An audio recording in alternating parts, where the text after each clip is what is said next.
Hey everyone, have you ever looked at your bank balance and felt a sense of security? Like, whew, it's all there, safe and sound.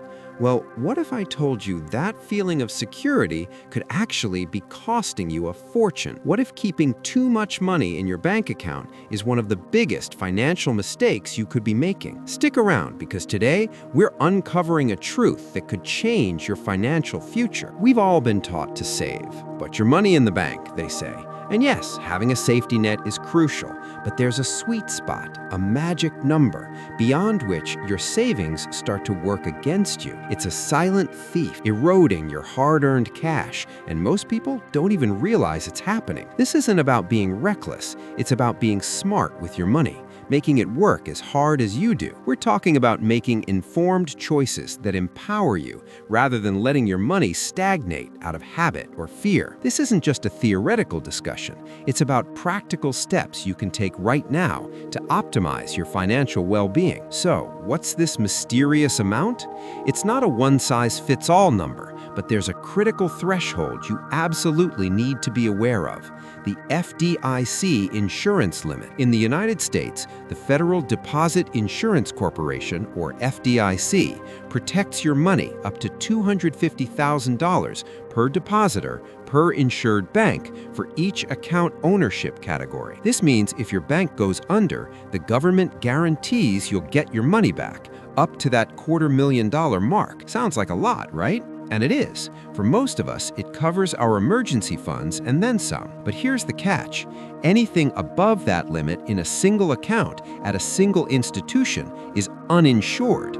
It's exposed. It's a risk you don't need to take. This isn't just a theoretical risk.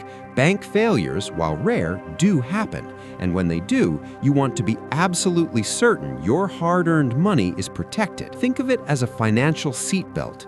You hope you never need it, but you're incredibly grateful it's there if you do. So, if you find yourself with more than $250,000 in one bank, in one account type, it's time to consider spreading that wealth around. You can do this by opening accounts at different FDIC-insured banks, or by utilizing different account ownership categories within the same bank, such as individual accounts, joint accounts, or trust accounts, each of which can qualify for separate FDIC coverage. The key is diversification, even within your cash holdings, to ensure maximum protection. But beyond the insurance limit, there's an even bigger, more insidious problem: inflation. Think of inflation as a tiny, invisible monster that's constantly nibbling away at the purchasing power of your money. Every year, the cost of living goes up. That dollar you have today will buy you less tomorrow. If your money is just sitting in a low-interest savings account, it's not keeping pace.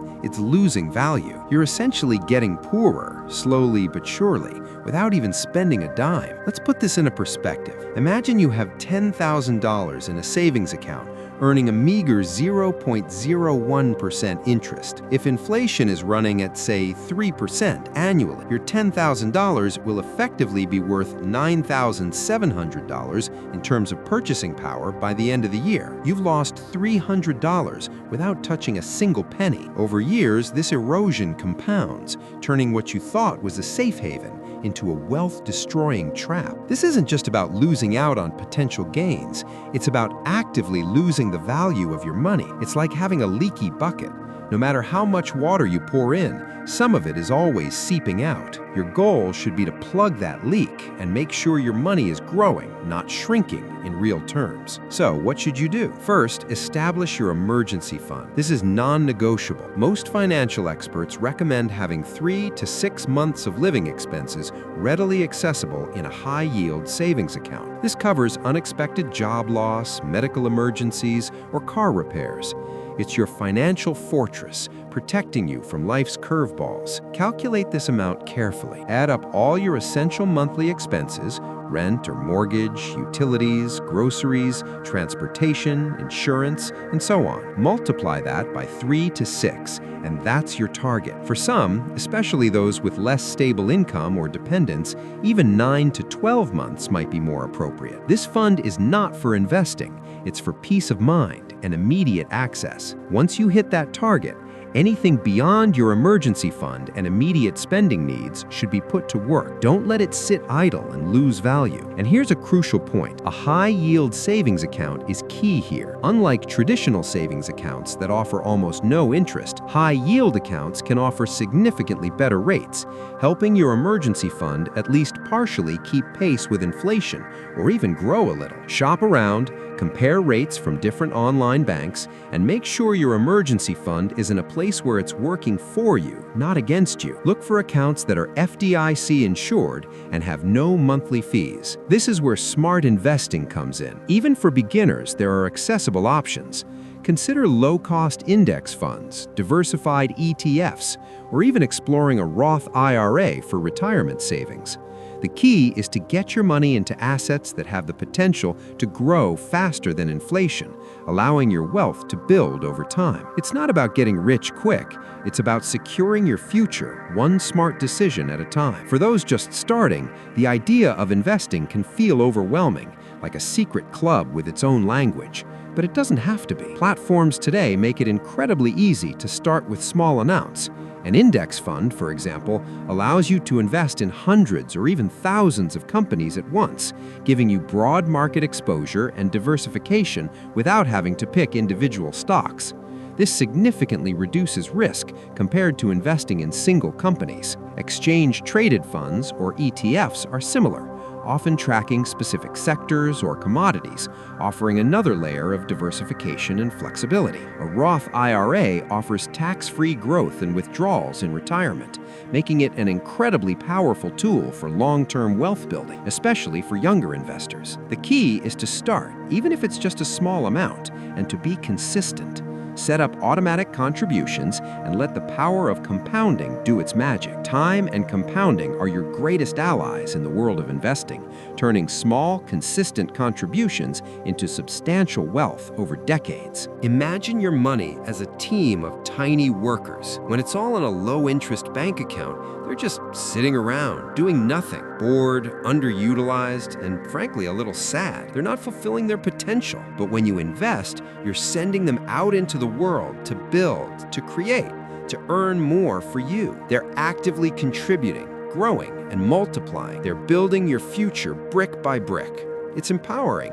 It's how everyday people build true financial freedom. Don't let fear or inertia keep you from making your money work for you. The biggest regret many people have is not starting sooner. Every day you delay is a day your money isn't out there earning more money for you. It's not about being a financial wizard. It's about understanding basic principles and taking consistent action. You have the power to change your financial trajectory, starting today. Don't let the complexity intimidate you. Take it one step at a time. Educate yourself, ask questions, and seek out reliable resources. Your future self will thank you. So, let's recap the essential steps to avoid this huge mistake. First, understand your FDIC limits. If you have more than $250,000 in a single account at one bank, consider diversifying by opening accounts at different FDIC-insured institutions or using different account ownership categories. This ensures your principal is always protected. Second, ensure you have a robust emergency fund, typically 3 to 6 months of living expenses, stored in a high-yield savings account. This is your immediate safety net, providing peace of mind without sacrificing too much to inflation. Third, and perhaps most importantly, put your excess cash to work through smart, diversified investments, whether it's through low-cost index funds, ETFs, or retirement accounts like a Roth IRA. Your money needs to be growing faster than inflation. Remember, your money is a tool, and like any tool, it's most effective when used properly. You deserve to have your money working as hard as you do. It's not a huge mistake if you learn from it and take action today. The path to financial freedom isn't paved with stagnant savings accounts. It's built on informed decisions and proactive steps. Take control of your financial future, starting now. Don't let your money just sit there. Make it grow. If this video helped you understand the importance of smart cash management and inspired you to take action, please hit that like button. It truly helps the channel grow and reach more people who need this vital information. Subscribe for more practical financial insights and tips that can genuinely make a difference in your life. And most importantly, share this video with someone you care about, a friend, a family member, anyone who might be making this huge mistake without even realizing it. What are your thoughts on keeping money in the bank? Do you have any strategies you use to manage your cash and investments? Let me know in the comments below. I love hearing from you and learning from your experiences. Until next time, keep learning, keep growing, and keep making your money work for you. Your financial future is in your hands. See you soon.